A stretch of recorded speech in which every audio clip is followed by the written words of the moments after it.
Welcome to a Skyrim Addict podcast, where I will discuss my adventures and misadventures through Skyrim.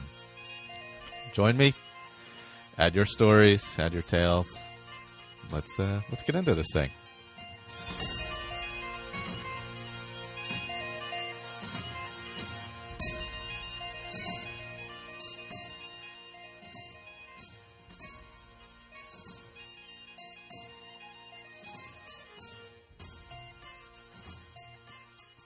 And welcome back. Episode 127, Skyrim Addict podcast.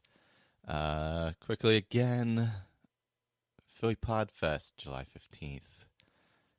July 16th, 5 p.m. Tattooed Mom, South Street. A bunch of us will be there. Come on out if you're in the area. If not, I'm going to try and do it on Facebook Live. We shall see how that goes, but that's kind of a plan right now. And oops, sorry about that. I had to adjust my mic. So otherwise, been doing a little Dark Brotherhood play. I am just after where I went to the kitchen and tried to poison the Emperor who wasn't the Emperor. So that's kind of where I'm sitting in that play, and kind of brainstorming for my next character. So I want to, or a secondary character. I don't know if I'm gonna keep this one going, but I'm going to keep this one going. But I'll probably start a secondary one on PC because I'm playing this one on Xbox One, and I'll probably do Legacy Edition because I want to use some mods and stuff for this next one. So basically, I want to do just a smith who doesn't quest or anything, who just has a map of the ore and the mines in Skyrim because, he's attained that while learning his craft, and he's just going to go out and smith and sell things. And, if something happens while he's smithing, that's fine, but, gathering materials or gathering gear. So, I put out the call in the group, of course, for some mods for that, or, what would work best. Let's see. So, of course, Victor had quite a few. He said, for Legacy, complete crafting overhaul remade by Cryptopter. Hopefully I said that correct. Harvest overhaul, trade and barter, trade routes, and don't forget the notch pickaxe, of course. So yeah, that's why I think I'm going to go Legacy, just because of more availability for mods. So I got to redo that one. I got to start fresh on my current PC one, just clear out the mods and stuff and see how it's running. And if it's running well, I'll keep it there. If not, I'll reinstall and start from there. Ray recommended having a player home, which makes sense. Helyarkin Farm was good, and Hala in Whiterun was good also. Easy access to smelter. Farm also produces some additional income once fully kitted out. Winstead Mine, Victor mentions.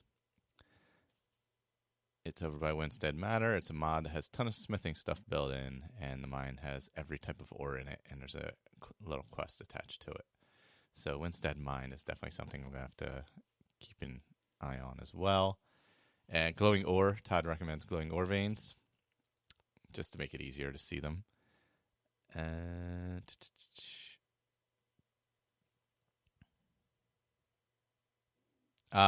There's also a mod that adds the ore types to the mine names on the map, which makes sense. That would be very helpful. Ars Metallica, yes, that's a very good one.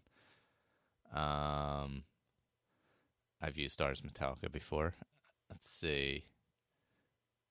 Oh, and yeah, Todd recommends Lost the Ages quest, of course, which is a great quest related to smithing. So that would make complete sense for him to go through, or for the character to go through, because, you got the Ethereum and all that. It definitely, it'll definitely work with that type of character, for sure.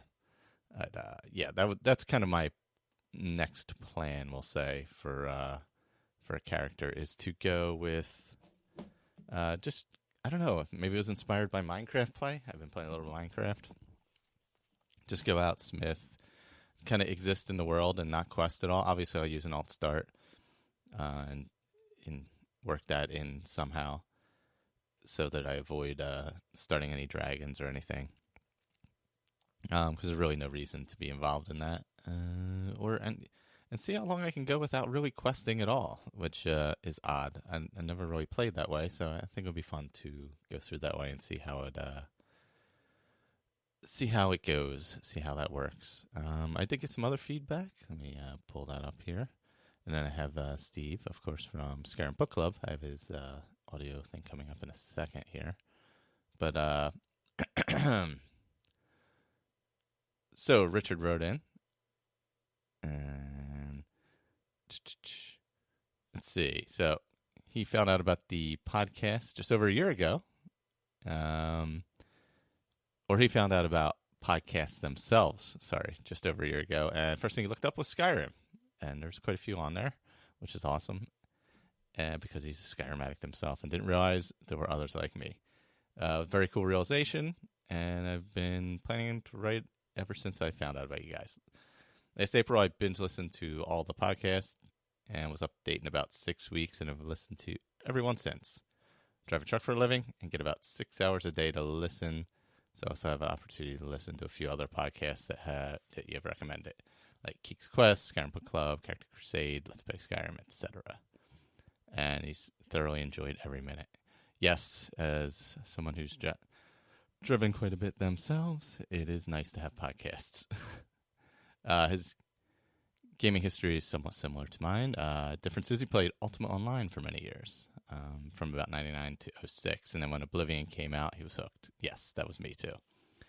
Bought a brand new Dell gaming computer just to play the game. Played the heck out of it. Spent over 800 hours adventuring and exploring all that he could. Wow, you'd be happy to know there will be a Oblivion roundtable coming up. Still love to play Oblivion every once in a while. I also still slip by calling the College of Winterhold the Mages Guild. Yeah, me too. That computer gave up the Ghost as it got old, outdated, and so instead of putting money into it so that I could play Skyrim when it came out, I just bought an Xbox 360, and that's what I've played on since 11/11/11. That's awesome that you're still playing on that. I think I played on 360 relatively recently, within the past year.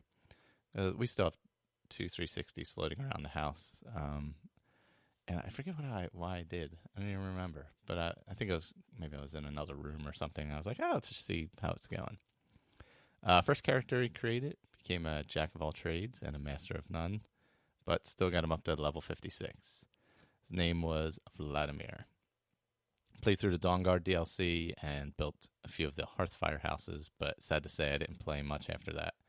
I didn't even buy the Dragonborn DLC until I found the podcast. Yeah, Dragonborn's a good DLC. I do enjoy that. You and the group got me all fired up and excited about the game like it was brand new again. Immediately downloaded Dragonborn and decided to create another character. Used the name generator and came up with Andril Zumlar. Now I created Andril to be the character that I found out that I like to play the most. You guess, Sneaky Archer. Of course, because it's the best way to play. Let's see. I've had more fun building that character than I ever did with my first character. He's so much more powerful because of the focus on only a few key skills. That's true. Yeah, if you focus on the skills as opposed to spread it out. Because I think my first character, I really screwed up and I didn't even use perks until I was like level 50 because I was an idiot and didn't know how.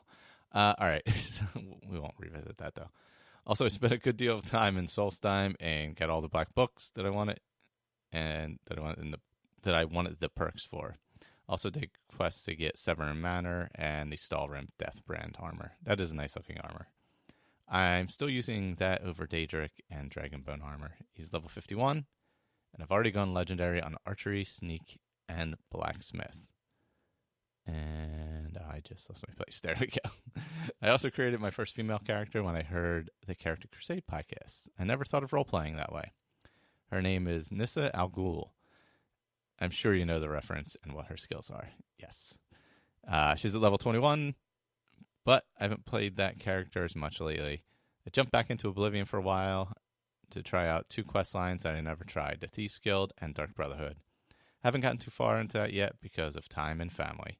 Thieves, I forget exactly the Thieves Guild, but Dark Brotherhood is fantastic. I really love the Oblivion Dark Brotherhood.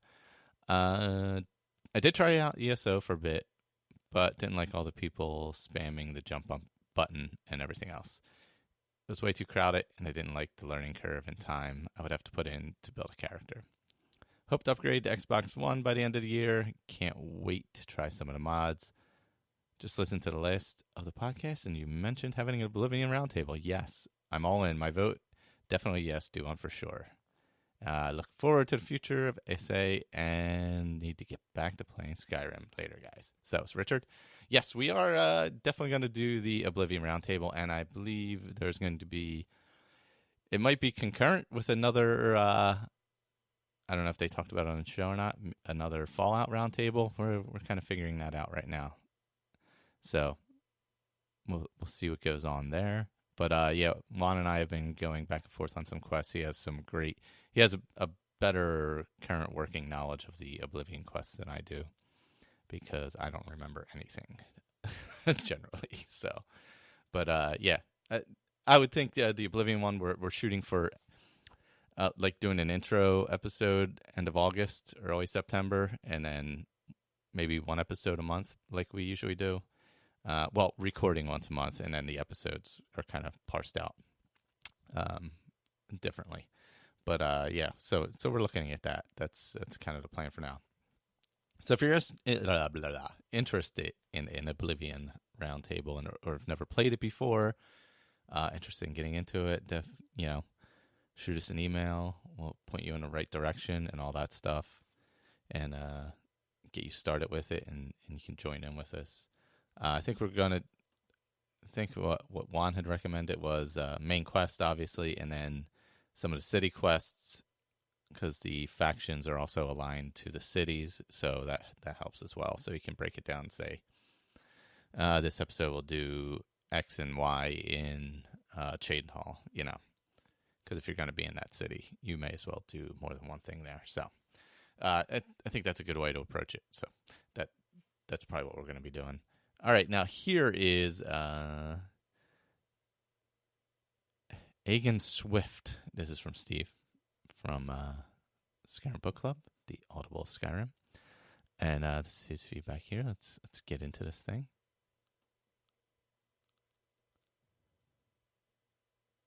If I could hit play. Well, hello, my friends. This is Steve from Skyrim Book Club. After listening to Todd recently discuss his character build from Tamriel Vault, I thought I'd join in the game and tell a story about my character too. So, if you will, settle in, relax, and let me tell you the story of Owen Swift. Now, Owen Swift is a Breton of questionable moral capacity who has recently found himself in a little bit too much hot water in High Rock. Luckily for Owen, he is second cousin to Bellathor of the famed storefront Bellathor's Goods, and he decided that he would head into Skyrim to wait for things to cool off in his home province and see what he might be able to do with his cousin to make his fortune in this world. As it happens, Bellathor was quite pleased to see his distant relative arrive on his doorstep, because he had just the thing in mind for young Owen. Bellathor has never been afraid of a septum and willing to do just about anything to make one, and over the years he has made a little coin here and there selling old or rare books to famed archivist Urag Groshrub from the Arcanium at Winterhold College. So together in the back of the store one evening, Owen and Bellathor hatched a plan. Owen would head up to the Winterhold College and present himself to Urag as one capable of moving about the lands of Skyrim and finding rare and valuable tomes for him. The benefit to Owen, of course, is that he would be able to move freely in this land under the auspices of college work. Any guards or Imperials or even Thalmor who might question his motives would be told quite honestly and rightfully that he was moving about the land at the behest of the Winterhold College, and that if they had any problem with his actions, they could take it up with the Archmage there.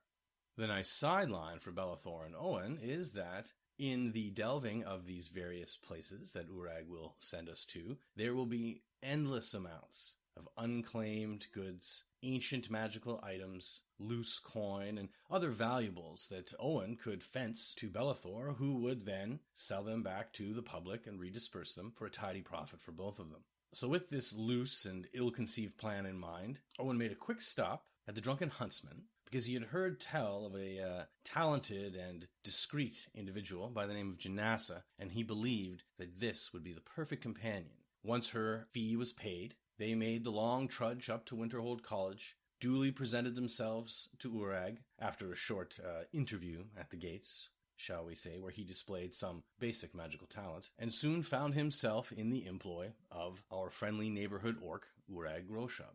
Now, from the start, I suspected that Urag was really in the business of trying to kill my character as quickly as possible. Perhaps he had a sense of Owen's true motivations. Why do I say this? Well, because the first place he sent our young adventurer, level 1, might I add, was into Mizzen Caleft to clear out dwarven automatons, Falmer, and even a centurion, all for a book that he could have bought just about anywhere in Skyrim. Following that adventure, we have visited such interesting places as Vaulthume and Highgate Ruins, where, if you are familiar with the game, you will know there are ancient dragon priests who come alive in the form of liches, seeking to do God knows what in Skyrim if you are not capable of besting them and putting them back to sleep. I've also had the pleasure of delving into such smaller and interesting places as Steep Fall Barrow, a few trolls that I suppose would have given an old librarian a bit of trouble, the Blind Cliff Cave, which itself was not much of a challenge. Giants seem to be something that Urag is interested in having bested. I didn't know they were readers, but I've been to a few giant camps now and discovered some valuable books there. Along the way, a rather interesting encounter with a Daedra was had by young Owen. We found Meridia's beacon in a box somewhere, and upon putting it into our possession, thinking it yet another valuable gem that could be sold to, someone in the wealthier districts of Solitude or Whiterun, a voice broke out and instructed Owen to take it to the statue of Meridia. Now, Owen has a very strict policy of always doing what talking rocks tell him to do, especially when the voice is that of a powerful Daedra. And thankfully, it was on the way to a mission that Urag had in place for us anyways, so we made the trip. After an interesting delve, moving Meridia's light through her temple, we bested the necromancer, or whatever he is, at the end of it, not once, but twice, thank you very much, only to be rewarded with Dawnbreaker, a valuable weapon in his arsenal in the fight against undead, which, I've discovered, are quite commonplace in Skyrim. What is it with these Nords and their restless dead? Perhaps not everyone makes it into Sovngarde after all. Now, as Owen's story has evolved, I've come to an understanding about what his role is and who perhaps Urag actually is. While not a member of the college officially, being that he is not primarily a mage, nor is that his primary concern in this life, it seems to me that young Owen has really become what we might consider like the covert operation arm of the Winterhold College. You see, they are sending him into places where they do not want to risk apprentices and sending him on missions that are perhaps beneath the concerns of the more, powerful and esoteric members of the college. But there's a thread through some of these things. Consider for yourself the idea that not once but twice, Owen has been sent into Dwemer Ruins, an ancient missing people whose knowledge is locked behind the tyranny of Falmer and now malfunctioning equipment. It would be good to have a place like that cleared, to recapture that knowledge and add it to the college's lore. Is it an accident that in seeking Shalador's insights not once, but twice, has Owen faced ancient dragon priest? Clearly a scourge on the land of Skyrim, and no doubt enemies to the people at Winterhold College. This leads me to believe that either Skyrim is an extremely dangerous place, fraught with evil and ancient terrors, or perhaps there is more to our friend and archivist Urag Groshub than first meets the eye. Upon pondering this a little bit, it occurs to me that his ability to discover from who we do not know where these ancient tomes are, and that they are coincidentally placed in areas rife with enemies to the college and knowledge that they would like to recapture, leads me to believe that Urag may not be a simple librarian, but rather he is in fact the central intelligence officer of the College of Winterhold. And it makes perfect sense that this relationship with Owen would develop. You see, now he offers the college plausible deniability while simultaneously defeating their enemies and unearthing ancient knowledge and arcana. If he does that for his own profit and certain goods make their way back into Skyrim's economy as a result of Bellathor's involvement in the whole system, the college is willing to turn a blind eye to such things. They are, of course, above material matters. And so we now find ourselves with Owen, a far more experienced individual than he was when he first showed up in the Arcanium, working hand in glove with the college, pursuing their quiet but important agenda in the land of Skyrim, unearthing lore and loot from one edge of the province to the other. And I see no reason for this relationship not to continue. It would seem that each time we go back to Urag, another book needs to be discovered, another strange and dangerous place needs to be delved, and yet another enemy to the college and to the well-being of Skyrim needs to be bested. So I look forward to his continued adventures as we travel under the auspices of merely fetching me that book. So now that is the story of Owen Swift to this point. We'll take a brief moment and talk about him mechanically if you like. He is currently level 19, despite Urag's best efforts to kill him before reaching that point. In terms of his skills and character approach, I envisioned Owen as a little bit of like a sneak thief, do you know what I mean? Not an outright rogue, but the kind of person who sort of, he would have been breaking into houses and this kind of thing in his younger days, not primarily interested in frontline confrontation. So one of the reasons to choose Dinasa was that she's a great combination of those things. She has the ability to do some serious damage with her dual wielding, and I've given her some pretty good daggers at this point. But she also has the stealth capacity and like the mindset for a character like Owen who's going to want to creep through, assess the situation, maybe lay some traps and this kind of thing.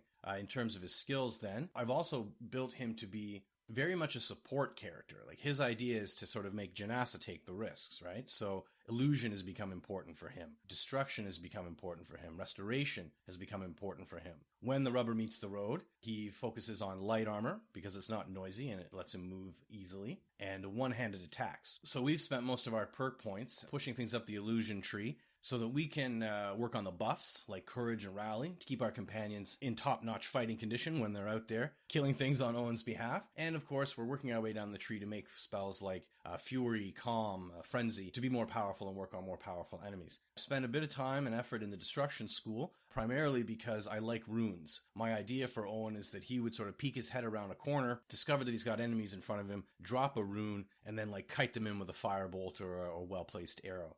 Restoration has been key, of course, because healing hands is huge. We want to really make Janasa pull the hate and then just keep her going. Also the ability to like fastly heal Owen and that sort of thing, and increase the rate at which his healing spells actually work has been useful as well. I've done a little enchanting, mostly disenchanting things, and I've buffed his gear a little bit. For example, 2 of his pieces of armor now have bonuses to illusion, reduce his casting cost, and I've got a few pieces that increase his one-handed damage.